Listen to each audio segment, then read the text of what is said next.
तपस्या किया था। ठाकुर जी प्रकट हुए, कहा वरदान मांगी, आपको क्या चाहिए? तब माँ ने कहा कि हम आपकी बाल लीला देखना चाहते हैं अपने आंगन पर। ठाकुर जी ने कहा तथास्तु। वही ठाकुर जी आज नंद भवन में कृष्ण बन करके आए हैं और मीठी मीठी लीला कर रहे हैं। आगे सुखदेव जी महाराज कहते हैं, हे परीक्षित, दीपावली का सुंदर कार्तिक का महीना आया है और कार्तिक के महीना में यशोदा मैया अपने घर की जितनी दासियां हैं सबको अलग अलग काम में लगाया है। और एक दाग्रह दासीषु यशोदानंद गेहिनी कर्मांतरा नियुक्तासु निर्ममंथ स्वयं दधे। इस कथा से एक संदेश मिल रहा है। आजकल कई स्थानों में देखने के लिए मिलता है कि बच्चे की सेवा करने के लिए नौकर चाकर लगा दिए जाते हैं। माता जी भी सुबह नौकरी में चली गई, पिताजी भी चले गए, एक शुल्क की दासी नियुक्त कर दिया गया है, वह अपने दूसरे के बच्चों को पाल रही है, बड़ा कर रही है। लेकिन यशोदा मैया क्या, जब 9 लाख गायें हैं तो नौकर चाकर कितने होंगे। लेकिन मैया निर्ममंथ स्वयं दधी, लाल जी के लिए खुद दधी मथ रही हैं कि हमारा लाला अभी उठेगा तो उसको ताजो माखन देनो है। और कैसे मंथन कर रही हैं? गीत गा गा करके कि आयानी यानी है गीतानी तदबाल चरितानि चा दधिर निर्मंथने काले स्मरांतिम तान्य गायता। जो जो ठाकुर जी के द्वारा लीला की जा चुकी है उन लीलाओं को गा रही हैं और दधी मथ रही हैं।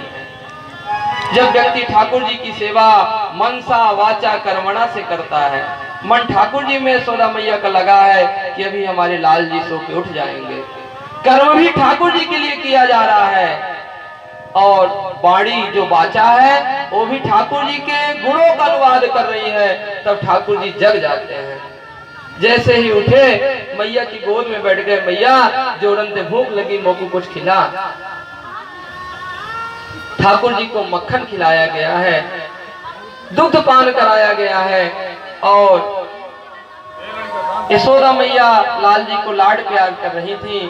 और ठाकुर जी ने पूछा कि माँ आप ये बताइए कि आपको ज्यादा दूध प्यारो है कि पूत प्यारो है? मैया बोली, लाला ये कोई पूछने की बात है? अरे दूध क्यों प्यारा होएगो लाला, तुम मोको बहुत प्यारो है। बात चल ही रही थी, तभी दूध का नाम सुन करके यशोदा मैया की याद आई कि अरे चूल्हे पे तो दूध टंगा हुआ है। और जिन घर में छोटे बालक होते हैं तो दूध उनके घर में नहीं उफनना चाहिए।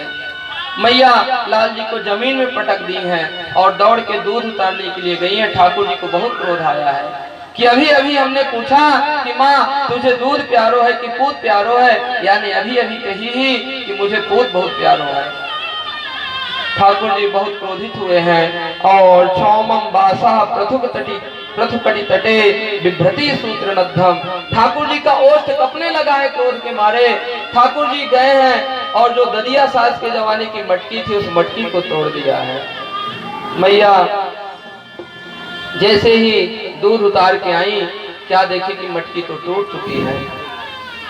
मैया को लगा कि ये लाल रोज बिगड़ता जा रहा है, यदि इसको डांटूंगी नहीं, फटकारूंगी नहीं, पहले माखन चुरा के खाया करतो हो, फिर यानी मिट्टी खाई, अब मटकी फोड़ दी, और मैं यदि इसको नहीं डांटूंगी नहीं फटकारूंगी तो कुछ दिन में ये पुड़िया खाने लगेगा, गुटखा खाने लगेगा।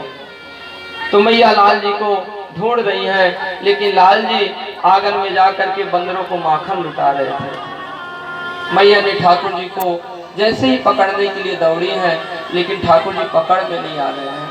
आगे आगे ठाकुर जी जा रहे हैं, पीछे पीछे मैया जा रही हैं। मैया कहती लाला रुक जा, लाला रुक जा, लेकिन ठाकुर जी कहते मैया तुम मोको मारेगी। धन्य है जिन ठाकुर जी के भ्रकुटी टेढ़े हो जाने से महाप्रलय हो जाया करता है, और ठाकुर जी मैया की डर से थर थर कांप रहे हैं, मैया तुम मोको मारेगी। मैया ने कहा कि लाला रुक जा, अरे तू हमारी बुढ़ापे की लाठी है, तू क्यों भाग रहा है? सुखदेव जी महाराज कहते हैं परीक्षित, खूब यशोदा मैया के द्वारा प्रयत्न किया गया है, लेकिन ठाकुर जी को नहीं पकड़ पाई हैं। दृष्टा परिश्रम कृष्णा कृपया शीत सुबंधने। जब यशोदा मैया थक गई, एक जगह बैठ गई और कहा कि लाला आजा, तेरे को नहीं मारूंगी, तेरी पूजन करूंगी। लाल जी दौड़ करके आए हैं, मैया की गोद में बैठ गए हैं। मैया एक उखल में बांधने के लिए ठाकुर जी को पकड़ा, लेकिन नंद भवन की समस्त रस्सियों को नंद रानी ने उस उखल में बांधा, लेकिन 2 अंगुल रस्सी घट जाती थी। जब ठाकुर जी ने देखा कि अब मैया थक चुकी है, पसीना निकलने लगा है, तब कृपया शीत सुबंधने, कृपया कृपा करके मैया के बंधन में आ गए हैं। मैया अंदर चली गई हैं। नंद भवन में एक यमलार्जुन का वृक्ष था, जो कि नीचे से 2 भागों में निकला हुआ था। ठाकुर जी को लगा कि इस वृक्ष का उद्धार कर देना चाहिए। ठाकुर जी अपना उखल उन दोनों वृक्ष के बीच से निकाल रहे थे। उखल निकल नहीं रहा था। जोर से जैसे ही झटका ठाकुर जी ने दिया है, वो वृक्ष दोनों टूट गए। जैसे ही वृक्ष टूटा, 2 दिव्य पुरुष प्रकट हुए हैं और ठाकुर जी से प्रार्थना करने लगे हैं, नमः परम कल्याण, नमः परम मंगलः, वसुदेवाय शांताय यदुनाम पतये नमः। हे भगवान, आपको मैं बारंबार प्रणाम कर रहा हूँ। आप हमारे ऊपर अहेत की कृपा किए हैं, जो हमें वृक्ष योनि से आपने मुक्त किया है। बहुत सुंदर इन नल कुंवर मणिग्रीव के द्वारा स्तुति की गई है कि बाणी गुणानुकथने श्रवणो कथाया हस्तौ च कर्म सुमनस्तव पादयोर्नः स्मृत्यां शिरस्तव निवास जगता प्रणामे दृष्टिं सतां दर्शनेस्तु भवत्तनूना।